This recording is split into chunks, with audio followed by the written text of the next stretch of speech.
কিয়ামত কায়েম রাখুন, তবে মাদ্রাসা চলবে।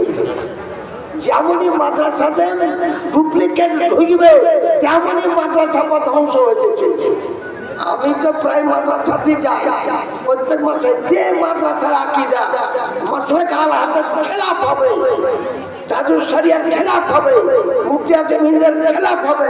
যেমন ধরুন মায়েকে নামাজ পড়ায়, মায়েকে নামাজ আল্লাহ তাআলা হাদিসে কুদসির ভিতরে বর্ণনা করে, লাউলা কালামা খালাকাতুল আফলাক, হে নবী আমি যদি আপনাকে সৃষ্টি না করতাম তাহলে আমি রব বলে ঘোষণা করতাম না।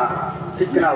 তু শাহ খুবা তু জানে জানা, তু শাহ খুবা তু জানে জানা है चेहरा उम्मुल किताब तेरा ना बन सकी है ना